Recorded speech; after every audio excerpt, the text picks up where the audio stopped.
Salut, je peux manger avec toi? Mince, pourquoi il me demande ça? Il doit vouloir se moquer de toi, en général personne veut manger avec toi.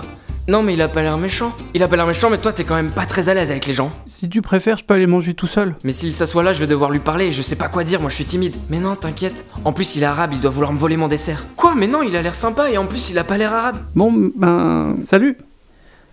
Non mais je vais encore manger tout seul moi, j'aurais dû lui dire de s'asseoir. Et voilà encore un déjeuner tout nul. T'en as marre de te perdre dans tes pensées pour arriver nulle part? D'avoir un dialogue infernal avec toi-même, comme Bernard? Moi aussi. Je m'appelle Thibaut et je te propose qu'on essaie de voir c'est quoi cette voix dans ma tête. Tu devrais commencer en parlant tout seul. Mais non, c'est ridicule. Mais si, ça va super bien avec les vidéos. Mais pas du tout, les gens ils vont pas comprendre. Dans la tête de Bernard, ça se passe comme ça. J'aurais dû lui dire de s'asseoir. On appelle le mental l'espace dans lequel on entend toutes nos pensées. Jamais personne veut manger avec. Mais ce que Bernard ne sait pas, c'est que dans son mental, il n'y a pas une voix, il y en a deux. Il y a sa pensée consciente, c'est ce qu'il choisit de penser maintenant, Bonjour. et sa pensée inconsciente, qui contient toutes ses croyances. C'est pas possible que quelqu'un ait envie de me parler. Toutes les pensées que Bernard choisit consciemment, son inconscient les imprime afin de les lui rappeler plus tard quand elles sont utiles dans l'instant. À ce moment, la pensée remonte de l'inconscient pour arriver dans le mental. Salut, je peux manger avec toi? Oh non, la dernière fois que j'ai mangé avec quelqu'un, je savais pas quoi lui dire et il va penser que je suis pas intéressant. C'est cet inconscient qui nous renvoie des pensées que l'on entend. Et si la pensée semble contradictoire avec la réalité présente, le conscient réagit. Mais il a l'air sympa, ça va bien se passer.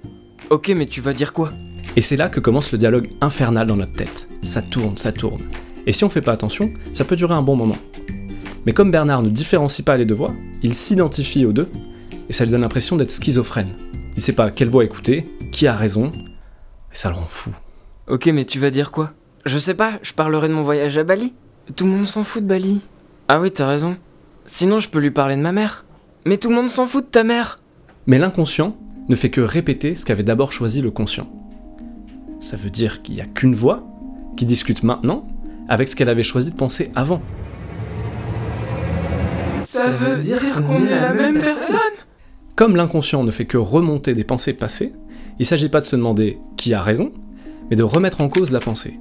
Et si elle nous semble plus valable, de la remplacer par une autre qui nous semble plus cohérente. La question n'est donc pas qui a raison, mais que choisis-tu de penser?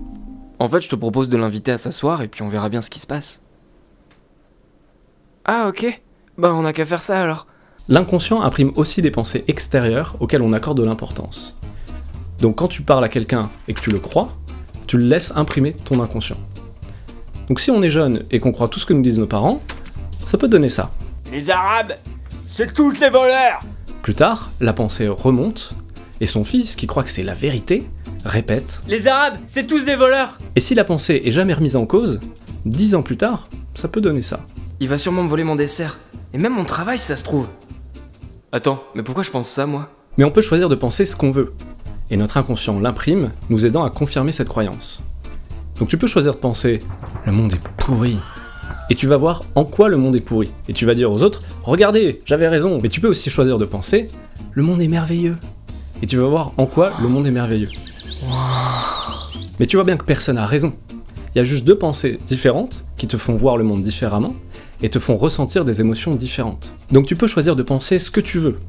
Mais je te conseille de choisir les pensées qui te procurent le plus de joie, en fonction de ce que tu veux vivre. Mais pas du tout. Les Arabes, ils sont comme moi. C'est mes potes. Tu veux t'asseoir avec moi? Tu viens d'où? Marrakech? Moi j'adore le Maroc. Non, je viens du Cantal. En changeant tes pensées, ton inconscient, qui avant te renvoyait des pensées qui te faisaient sentir mal, va commencer à t'envoyer des pensées qui te font du bien. Je sais que c'est pas clair du tout au début tout ça, c'est logique. Mais il existe une super technique pour prendre conscience de ce qui se passe dans ton mental. Prends régulièrement un temps pour écouter tes pensées sans y répondre.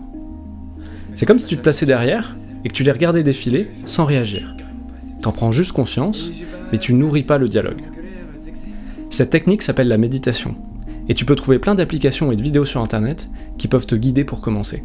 Si tu fais ça juste 5 minutes par jour, tu vas pouvoir prendre conscience de tes croyances, et tu verras que le dialogue dans ta tête se calme petit à petit. Tu seras alors moins prisonnier de cette voix, tu te sentiras plus serein, connecté à ce qui se passe maintenant. Eh, salut mon ami, tu veux t'asseoir avec moi? Ce mec est beaucoup trop sympa, c'est bizarre. Mais non, il est sincère. Non, je suis sûr qu'il prend de la drogue, il a l'air trop heureux. Maintenant, c'est trop tard, je peux plus fuir et si je m'enfuis, il va croire que je pense qu'il est drogué. Bon, ben, salut.